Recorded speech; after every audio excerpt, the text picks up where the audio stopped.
Hello everyone, welcome back.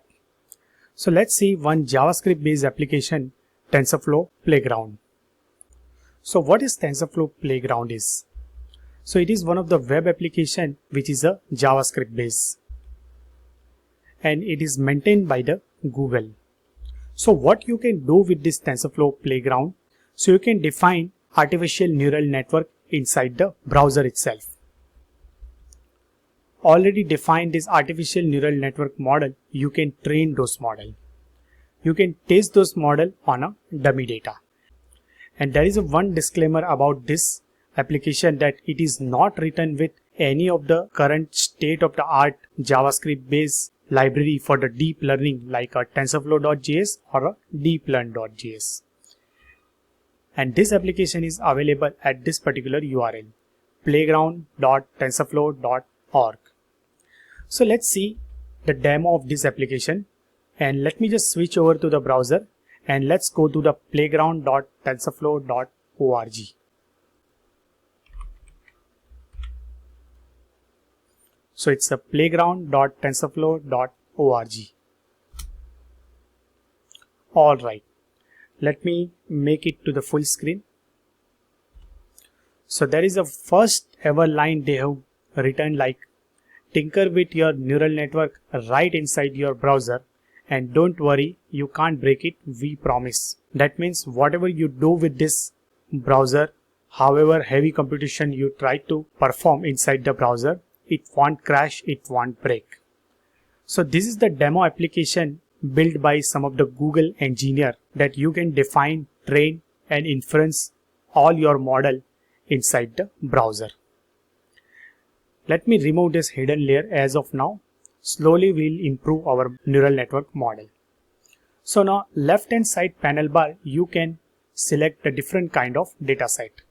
So there are 4 dummy data set they have already given. So this is the one kind of data set, it's highly non-linear. Another one is, so once you mouse hover over individual data set, it will give you the name of individual data set, like it's an exclusive OR kind of data set. To define or to create the boundary or separate the 2 different class, you have to use the hidden layer in this case. There is another one like a spiral kind of data set. So once you select individual data set, automatically preview will appear here. And there is a one more is a Gaussian. So it's a very simple, normal with linear classifier. You can classify this blue point and an orange point. Now with this data set, you can select here that how much percentage of data you want to keep for the training and how much percentage of data you want to put for the testing purpose. Let's keep 50% for the training and 50% for the testing. You can even introduce some noise also. So I'm just going to increase noise and you can just select here how the data got changed. See? So it is kind of mixing with each other class. And there is a batch size that while training how many data set at a one shot you want to update it. So this is about the data. On a top panel bar, there is a number of hyperparameter options are available. Like there is a first one to run, in the sense to train your neural network. There is a epoch. So while training, how many epoch till now has been elapsed. You can change your learning rate while the training. You can select what activation unit you want to use it, like a ReLU activation unit, tangent hyperbolic, or a linear activation, or a sigmoid. Whether you want to introduce the regularization or not, either L1 or a L2. And if you want to introduce the regularization, what is your regularization parameter? And what kind of problem you are dealing with, either classification or a regression. Okay. So let's select very simple data set, and I'm not going to introduce any noise as of now. And this is where we can define our neural network. So let's say we have a 2 input data set, x1 and x2. So x1 is a horizontal dimension and x2 is a vertical dimension. If you want to add some more feature like a artificially generated feature, x1 square or x2 square, x1 into x2, or sine of x1, sine of x2, you can introduce. So this way artificially you can embed more and more feature. but our neural network is going to become so simple, so I'm just going to disable it. So once you double click, or again if you click on it, it will be removed from our neural network defined model. Now no hidden layer we have introduced, we are just going to test it for the output. Now on output side, it will immediately show you that what your linear classifier or a non-linear classification boundary is, along with the training loss and a testing loss. So let me just press run button and let's start our training with a very simple Gaussian dataset, and let's just run it. So now you can see here it has shown the graph also. Immediately we have got our, and let me just press pause. Almost within a 200 around epoch, we have got our linear classification boundary with a training loss of 0.001 and testing loss is almost 0 only. So this is a very simple data set we have taken. Let's take this non-linear circular data set. Now in this case, the data cannot be classified with a linear boundary. So in this case, we have to take some sort of non-linearity into consideration. And if we try to model this same neural network without any hidden layer, just the input layer and output layer, let's see whether we will be able to achieve those non-linearity or not. Let me just press start. So now you can see still our training and testing loss is very much high. It is not reducing down, which indicates that this is very bad neural network model to separate out this blue point and orange point whenever it is available in such a kind of circular fashion. Let me just press pause and let's introduce one hidden layer. So to introduce hidden layer, you can just press plus sign, and to remove the hidden layer, you can press the minus sign. Now by default, 2 neurons in a hidden layer got introduced. I'm just going to introduce one hidden layer only, and let's just start our training. Let's see, with one hidden layer, still testing and training loss got little bit down and we got our separation boundary, but still it looks like it's a linear boundary, but we need a non-linear boundary. So that means one neuron in a hidden layer is not sufficient. So let me just press pause here and let's introduce one more neuron and let's just run it again. Still we have got a 2 linear boundary. Our training and testing loss drastically got reduced from 0.5 to 0.28, but still it's not up to the mark. It is not able to classify every single point correctly or a majority of point correctly. So let's introduce one more hidden layer. Or you can do one thing, you can add one more neuron into same hidden layer and let's just run it. Now you can see we got our circular non-linear separation boundary, which is able to separate out majority of point correctly in a training time. So we got our training loss drastically got reduced like a 0.005 and testing loss is 0.011.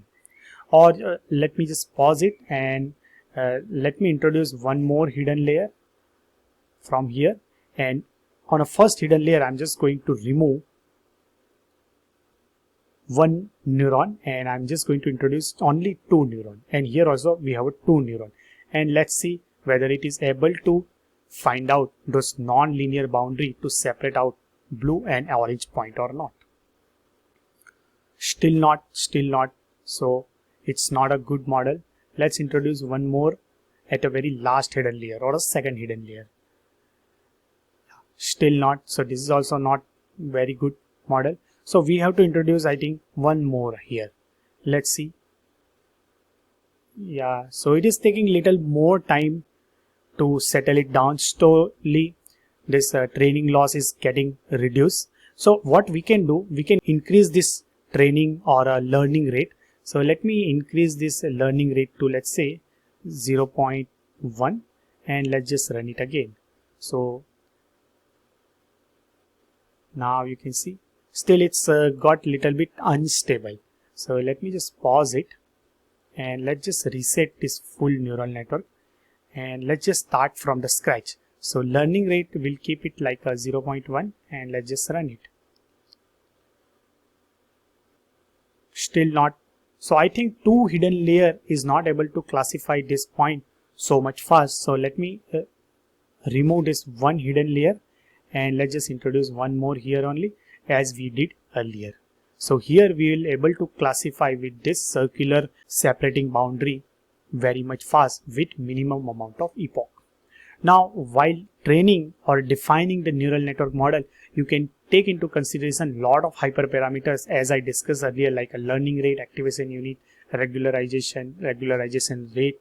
Also you can change the different data set and you can experiment with. So let's take this exclusive OR data set and let's just run it with 2 input, 3 neuron inside the first hidden layer, and output will be always 1. And you can see we are able to classify correctly, and the testing loss is reducing, but it got little bit stabilized. It is not reducing at all now. So what we can do, instead of 0.1, let's decrease this learning rate little bit, and let me reset this neural network and let's just run it. Yeah, so little better. Training loss is still 0.14, or we can reset this neural network and let's introduce one more neuron and let's just run it. Yeah, so now whenever I introduce one more neuron, immediately we got our separation boundary very much fast. So you can see the first neuron in a hidden layer got classified this way. So every single neuron, it defines one linear classification boundary. Combining all those linear classification boundary, eventually it will create highly complex, high dimensional, non-linear classification boundary.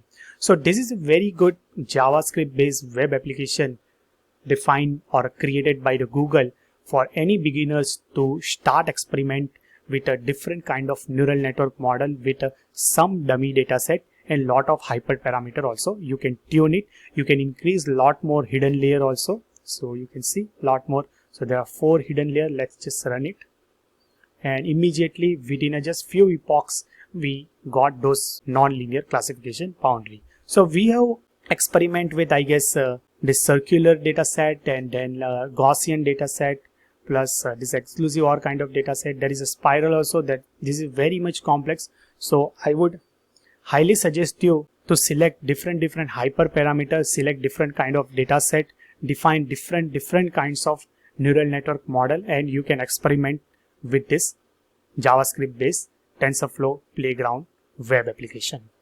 Alright, so that's all about the demo part of TensorFlow Playground. See you into next video.